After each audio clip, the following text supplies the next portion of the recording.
Hi friends, welcome back to our channel చేస్తాబడి. Friends, ఈ రోజు నుంచి ఈ మంత్ ఎండింగ్ వరకు ఖచ్చితంగా రోజుకు వీడియో అప్లోడ్ చేస్తున్నా, ప్రామిస్ చేస్తున్నా. నాకు కావాల్సిన లేదు మీ సపోర్ట్. రోజుకి ఒక్కసారి మన ఛానల్ ఒక్కసారి ఓపెన్ చేసి చెక్ చేయండి. వీడియో ఖచ్చితంగా ఉంటుంది, దాన్ని ఖచ్చితంగా చూసి లైక్ చేసి సబ్స్క్రైబ్ చేసుకోండి, సపోర్ట్ చేయండి. Thank you. ఫ్యాక్ట్ నెంబర్ 1, తుఫాన్లకు రకరకాల పేర్లు పెడుతూ ఉంటారు కదా. అయితే అమెరికాలో జరిగిన ఒక స్టడీ ప్రకారం మగవారి పేరుతో ఉన్న తుఫాన్ల కన్నా ఆడవారి పేరుతో ఉన్న తుఫాన్లకు ఎక్కువ మంది చనిపోయారంట. అంటే ఇందులో కూడా ఆడవాళ్ళే ఫస్ట్. ఫ్యాక్ట్ నెంబర్ 2, ఒరెగాన్కి చెందిన ఈ మహిళ పేరు సైడ్రిన్ జాన్సన్. ఈమెకు ఫైర్ డిపార్ట్మెంట్లో పనిచేసే కొంతమంది ఫ్రెండ్స్ ఉన్నారు. వారు ఈమెతో ఎక్కడ ఎటువంటి అగ్ని ప్రమాదాలు జరగట్లేదబ్బా, ఏం పని లేదు, చాలా బోర్గా ఉంది అని ఈమెతో అన్నారు.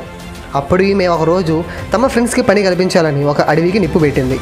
అంతేకాకుండా FBలో లైక్ మై ఫైర్ అని ఫేస్బుక్లో పోస్ట్ కూడా పెట్టింది. కానీ తను పెట్టిన చిన్న మంట పెరిగి పెద్దదయ్యి ఆ అడవి మొత్తాన్ని తగలబెట్టేసింది. అలా దాదాపు 51,000 ఎకరాల అడవి నాశనం అయిపోయింది. అంతేకాకుండా ఆ భయంకరమైన మంటల్ని ఆర్పడానికి అక్కడే చుట్టుపక్కల ఉన్న ప్రజలందరినీ దూర ప్రాంతాలకు పంపించడానికి సుమారుగా 55 కోట్ల రూపాయలు ఖర్చు అయింది. ఆ మంటలను ఆర్పడానికి 800 మంది సిబ్బంది వారం రోజులు పైగా కష్టపడవలసి వచ్చింది. ఈ ఘనకార్యం చేసినందుకు ఈమెకు 5 సంవత్సరాల జైలు శిక్ష, 25,000 అమెరికన్ డాలర్లు ఫైన్ వేశారు. ఫ్యాక్ట్ నెంబర్ 3, కీబోర్డ్లో కేవలం కింద లైన్లో ఉన్న ఈ లెటర్స్ని ఉపయోగించి మనం ఏ వర్డ్ని తయారు చేయలేం. ఒకసారి ట్రై చేయండి, కామెంట్ చేయండి. ఫ్యాక్ట్ నెంబర్ 4, ఇక్కడ బ్లాక్ బోర్డ్ మీద ఎవరో చిన్న పిల్లవాడు చాక్ పీస్తో పిచ్చి గీతలు గీసినట్టు ఉంది కదా, కానీ ఇది ఒక ఆర్ట్. నాకు అర్థం కాలేదు సార్. ఇది అమెరికాకు చెందిన సైట్ టామ్లీ అనే కళాకారుడు గీసిన చిత్రం. ఈ ఆర్ట్ వేలం పాటలో సుమారుగా 488 కోట్ల రూపాయలకు అమ్ముడుపోయింది. ఏం మాట్లాడుతున్నావురా, నరాలు కట్ అయిపోయింది. ఫ్యాక్ట్ నెంబర్ 5, జపాన్లోని సుసామి అనే ప్రాంతంలో ఒక పోస్ట్ బాక్స్ ఉంది. అది సుమారుగా 10 మీటర్ల లోపల సముద్రంలో ఉంటుంది. దీనికి చాలామంది పోస్ట్ కార్డులు కూడా వేస్తారు. అవి ఆ అడ్రస్కి కూడా డెలివరీ అవుతాయి. అయితే దీంట్లో నార్మల్ పోస్ట్ కార్డులు వేస్తే అవి తడిసిపోతాయి కదా. సో ఇక్కడ వాడేవి water resistant post cards and also వాటి మీద రాయడానికి ఆయిల్ టైప్ మార్కర్స్ని యూజ్ చేస్తారు. ఆల్సో ఆ లెటర్స్ని డైవింగ్ చేసుకుంటూ వెళ్ళి ఆ పోస్ట్ బాక్స్లో వేయాలి. జపాన్కి వచ్చిన టూరిస్టులు అందరూ ఈ పోస్ట్ బాక్స్లో లెటర్స్ వేస్తూ ఉంటారు.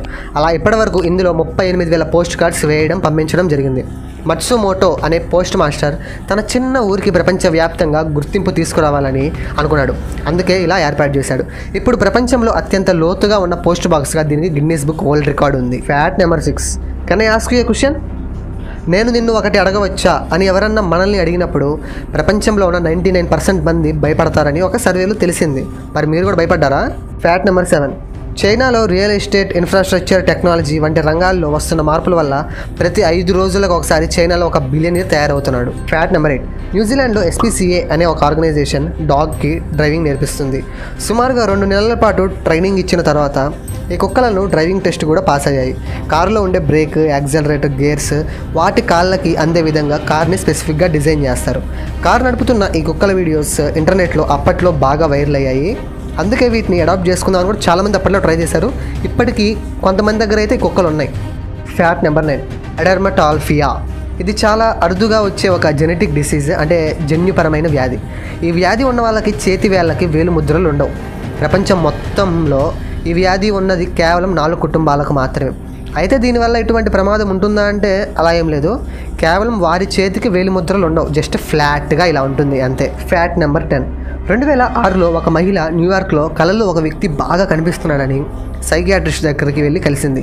అప్పుడు ఆయన ఆమెకు చెప్పిన విధంగా పోలికలు తగ్గట్టు ఒక బొమ్మను గీయించారు. అది ఈ ఫేస్. ఈ డ్రాయింగ్ని సైకియాట్రిస్ట్ తన టేబుల్ మీద అలానే వదిలేశారు. కొంతకాలం తర్వాత మరొక వ్యక్తి ఇదే సమస్యతో ఆ సైకియాట్రిస్ట్ని కలిసినప్పుడు ఆ చిత్రాన్ని చూసి తన కలలో కూడా ఇదే వ్యక్తి కనిపిస్తున్నాడని అన్నాడు. దానితో ఈ సైకియాట్రిస్ట్కి సందేహం వచ్చి మిగతా సైకియాట్రిస్ట్ కూడా ఈ ఇమేజ్ని ఫార్వర్డ్ చేశాడు.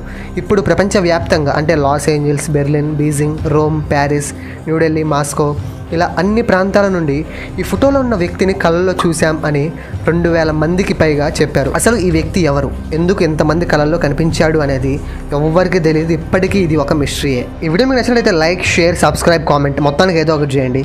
So that is the video guys. Thank you for watching. జై హింద్.